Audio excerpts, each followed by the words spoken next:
Olá, Vulgar, seja muito bem-vindo aqui ao meu canal no YouTube Reforma Clássica. Meu nome é Otton Sá e o meu objetivo aqui é sair da minha vulgaridade e alcançar uma aristocracia espiritual, uma aristocracia intelectual.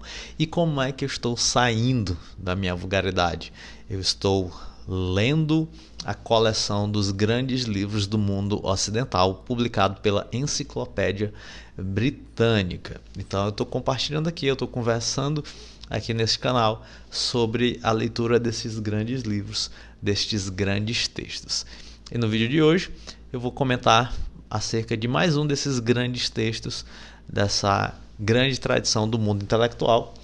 E o texto que eu vou comentar, pegando aqui meu livrinho, é o Teatro Grego de Electra, né? Então a versão que eu tenho aqui física é esta daqui, da Zaha Editora. Recomendo sempre, né, se você quiser ajudar o canal e comprar com desconto este livrinho, é só triscar no link aqui embaixo que está na descrição. Então, para a gente conversar sobre esse teatro grego, eu vou começar aqui fazendo um resumo, né? Hoje eu vou fazer somente um resumo dessa peça e vou comentar alguns pontos que eu acho interessante da gente comentar sobre este teatro grego. Então, se você tem interesse nesse assunto, já se inscreve aí no canal, já deixa o teu like aí, o teu gostinha, porque a ideia é pegar esses textos, esses grandes textos, entender como é que eles conversam com a grande tradição do mundo ocidental, que foi essa grande tradição intelectual que sustentou, que criou, né, que nos deu base para vivermos, para sermos quem somos. Talvez você não acredite nisso, não tenha tanta consciência disso, mas essas ideias, né, da cultura ocidental é que sustentaram, né, e sustentam o nosso mundo ocidental. E talvez atualmente nós estejamos num ambiente completamente caótico, justamente porque nós temos esquecido dessas grandes ideias, né, da tradição que sustentou, que criou, que desenvolveu o mundo ocidental. Então, conversar sobre esses grandes textos gera em nós esse resgate dessas grandes ideias que construíram o mundo em que vivemos, e que se são ideias que construíram, desenvolveram e sustentam este mundo que a gente vive, devem ser ideias boas, devem ser boas ideias. Então, por que não conhecer? Então, se você não tem aí, de repente, nenhuma ojeriza ou nenhuma militância contra o mundo ocidental, seja muito bem-vindo, porque essas ideias, sem dúvida nenhuma, sustentam o nosso estilo de vida. Ainda que nós estejamos em crise, né? Ainda que essas ideias atualmente possam estar abaladas, não no sentido de desconstruídas, mas no sentido de esquecidas, tá bom? Então vamos lá, né? Sem mais delongas, eu fiz hoje uma introdução maior do que eu costumo fazer, né? Mas vamos para o resumo da nossa peça chamada Electra. Então, o início, o plano de vingança. Então, a tragédia começa ao amanhecer em Micenas, em frente ao Palácio Real. Orestes, filho do falecido rei Agamemnon, retorna secretamente após passar 10 anos exilado. E ele retorna acompanhado por seu amigo, que é um personagem mudo na peça, a gente não tem fala do seu amigo Pílades na peça, e do seu velho e fiel preceptor. Então, o propósito do retorno de Orestes é vingar o assassinato de seu pai, que foi executado pela sua mãe Clitemnestra e o amante dela, Egisto, que por sua vez é tio de Orestes. Então, a gente tem o início da peça ali, Orestes revelando o plano que recebeu do oráculo de Apolo, né? Ele deve agir por meio de astúcia e surpresa, sem um exército. Então, o plano consiste em 1. O preceptor se apresentar no palácio como um estrangeiro, servo de um amigo da casa Fanoteu. 2. Ele vai anunciar uma falsa notícia de que Orestes morreu tragicamente em um acidente de uma corrida de bigas nos Jogos Píticos.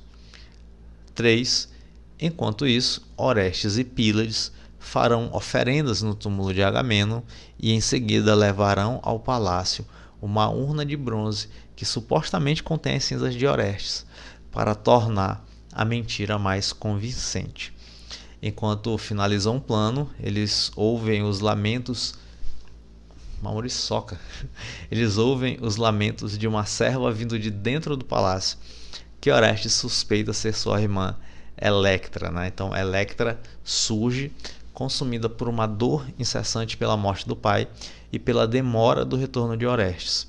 Ela vive como uma escrava em sua própria casa, vestindo trapos e desafiando abertamente Clitemnestra e Egisto, o que lhe rende o ódio deles. E é muito interessante você observar como Electra, a nossa heroína trágica dessa peça, se comporta. Ela mantém a esperança, mesmo diante de ser perseguida, mesmo diante de viver uma vida sofrida, ela mantém a sua busca pela verdade, ela mantém a sua busca pela justiça, enquanto sua irmã Crisótemis tem uma pegada diferente. Crisótemis abre mão da justiça, abre mão da verdade para viver uma vida confortável, Então ela cede às humilhações de seus algozes para poder viver uma vida confortável. É aquela pessoa que cede à verdade, que cede ao justo, que aceita a injustiça para viver confortável, Então a gente tem esses dois arquétipos brigando aqui na peça de Electra, enquanto que Electra, mesmo diante da miséria, mesmo diante da possibilidade de ser exilada, mesmo diante da possibilidade de viver uma vida escrava, ela sustenta a sua verdade.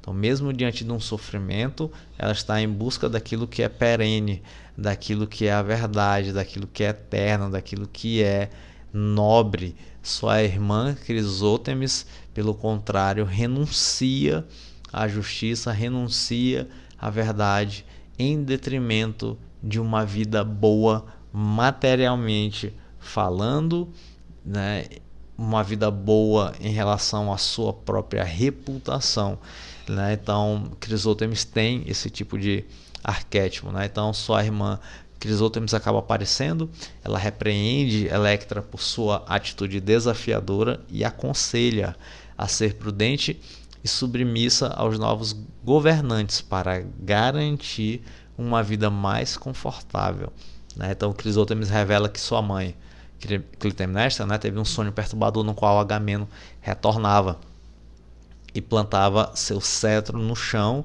e que esse cetro se transformava em uma árvore frondosa, cobrindo toda Micenas. Então, assustada, Clitemnestra enviou Crisótemis para fazer oferendas no túmulo de Agamenon. Electra convence Crisótemis a descartar as oferendas da mãe perversa e, em vez disso, depositar mechas de seus próprios cabelos, orando pelo retorno vingativo de Orestes. Aí Clitemnestra tem uma hora que confronta Electra. É muito interessante você ler no texto o diálogo das duas. É muito bom porque a gente olha a perspectiva de Clitemnestra, ela magoada ainda, ressentida com Agamenon, porque Agamenon sacrificou a sua filha, e ela fica ainda ressentida com isso, e ela acha que teve um ato justo quando assassinou Agamenon. Electra vai tentar explicar para Clitemnestra, dizer que, olha, esse ato que você fez foi injustificado, a gente teria aqui uma outra perspectiva, teria uma outra explicação para esse negócio, e o ponto de vista aqui é outro, Você fez, você cometeu o ato de justiça, de injustiça, não percebendo isso. E Electra tenta convencer mais uma vez a sua mãe do ato que ela fez, mas Clitemnestra não se convence, não é convencida por Electra, E, enfim, Clitemnestra tenta justificar o assassinato de Agamenon, como essa retribuição justa pelo sacrifício de Ifigênia, que foi a filha que Agamenon ofereceu ali como libação para a deusa Atena, né? E aí Electra, como falei, vai rebater ferozmente isso, né? Ela acusa a mãe de usar esse fato como pretexto para viver com seu amante adúltero, né? E aí essa discussão é muito interessante você prestar atenção nessa discussão pelos pontos de vistas, né, que estão sendo estabelecidos ali. E a discussão é interrompida pela chegada do preceptor, que vai começar a execução do plano de vingança de Orestes, né? Ele anuncia a morte de Orestes, ele narra com detalhes vívidos o suposto acidente na corrida de carros, né? Electra fica completamente devastada porque ela tem a esperança de que Orestes vai retornar para poder vingar, né? Então é como se ela perdesse a esperança, né? Clitemnestra tem uma reação meio que ambígua, ela expressa um alívio imenso porque ela vai estar livre da ameaça do filho vingativo, mas ela admite que é uma notícia dolorosa porque ela perdeu um filho, né? Então perder um filho para uma mãe, né, sempre é dolorido, né? E aí pouco tempo depois a Crisótemis retorna, né, lá do túmulo de Agamenon eufórica, afirmando ter encontrado no túmulo do pai provas do retorno de Orestes, né? Então Crisótemis fala com Electra empolgada, né? Ela diz ali que Orestes retornou, ela mostra evidências, né, do cabelo e tudo mais, só que Electra está convencida pela narrativa do preceptor, do estrangeiro, de que Orestes morreu. Então Electra fica meio que desesperada e ela propõe que as duas sozinhas matem Egisto, né? Só que Crisótemis logicamente vai recusar, né? Ela fica aterrorizada com a ideia, né? E vai embora deixando Electra determinada a agir sozinha, né? Aí chegam Orestes e Pílades, né, trazendo a urna funerária. Sem reconhecê-lo, Electra pede para segurar a urna que acredita conter os restos mortais de Orestes. Em um discurso comovente, Electra lamenta a morte de Orestes e o fim de todas as suas esperanças. E aí Orestes, que está vendo tudo aquilo ali, né, profundamente comovido pela dor genuína da irmã, ele não consegue mais manter o disfarce. Ele revela sua identidade, né, provando-a com o anel de sinete do seu pai, né? A tristeza de Electra se transforma em alegria, né? Então ela fica ali muito extasiada. E aí o preceptor os adverte para serem discretos, né? Ora, Electra fica muito feliz, fala assim: cara, eu tenho que anunciar que tu voltou, Orestes. Orestes está vivo e parará, e a esperança retorna. Só que o preceptor diz: opa, não vamos estragar os planos, tá bom? Vamos ter cuidado para não estragar os nossos planos. A gente precisa ser discreto, então vamos continuar aqui com o plano, né? Clitemnestra está sozinha no palácio, né? O Egisto está fora ainda, então a gente tem que continuar o plano. E aí Orestes e Pílades entram, né? De fora a gente tem a narrativa, né, de Electra ouvindo os gritos da sua mãe sendo assassinada, né? E Electra vai lá e diz assim: fere mais ela, Orestes, fere, né? E a gente tem a vingança, né, sendo concretizada, o Orestes assassinando a sua mãe.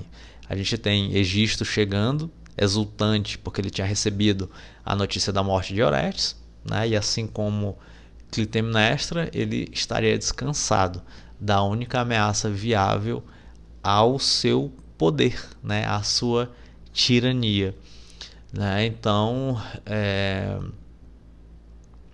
ele chega e encontra Electra à porta do palácio e, meio que com uma ironia sombria, Electra vai lá, engana Egisto e diz: ó, vai lá, entra no palácio, né, porque lá vai estar o corpo de Orestes, etc, etc.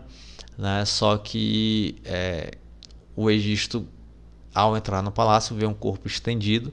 Ele acha que é de Orestes, mas na verdade é o corpo de Clitemnestra. Então, quando ele percebe que ele cai em uma armadilha, né, que ele cai em uma emboscada, que Orestes está vivo, né, ele se assusta, ele reconhece, né, mas Orestes vai, né, força Egisto a entrar no palácio para ser executado no mesmo local onde ele, Egisto e Clitemnestra mataram Agamemnon.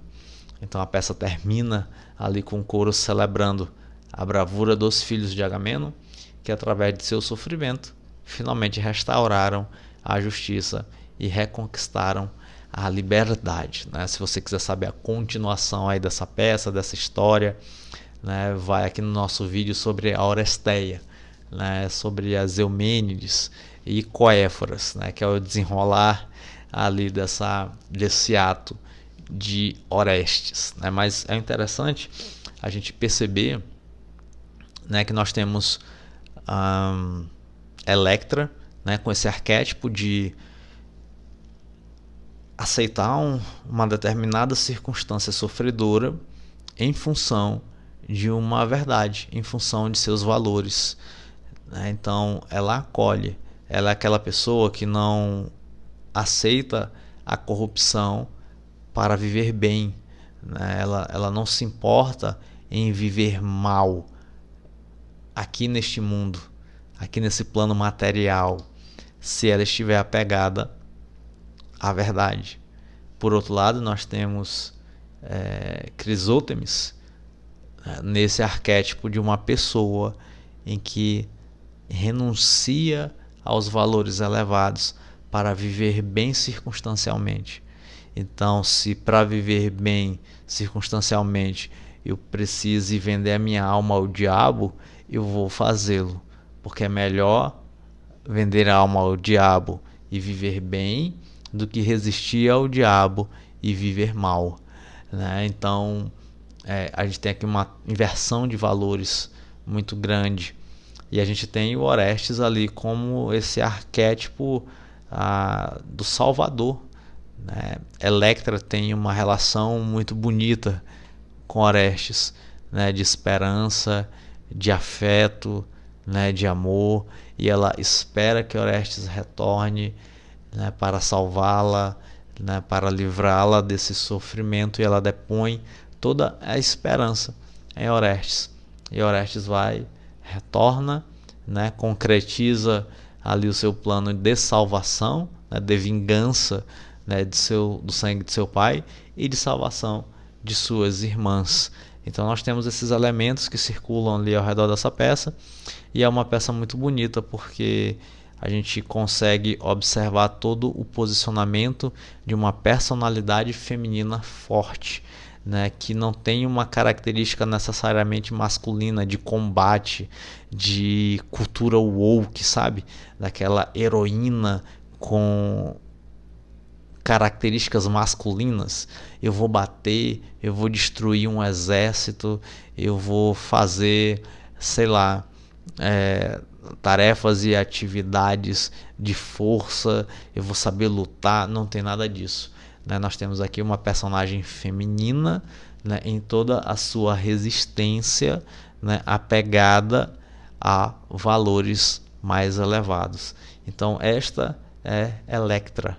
Esta é a peça de Sófocles, que é um texto belíssimo, que nós temos esses modelos para a gente aprender com eles.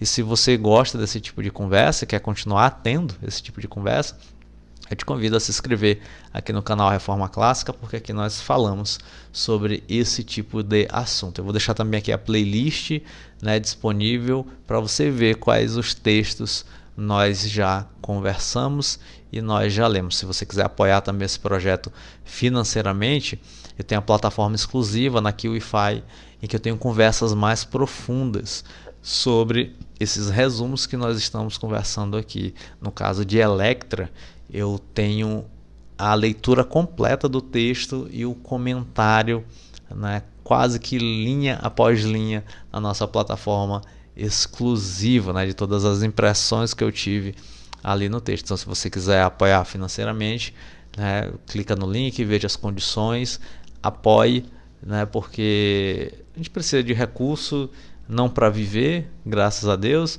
mas simplesmente para comprar novos livros. Então, beijinhos e até a nossa próxima conversa. Tchau, tchau.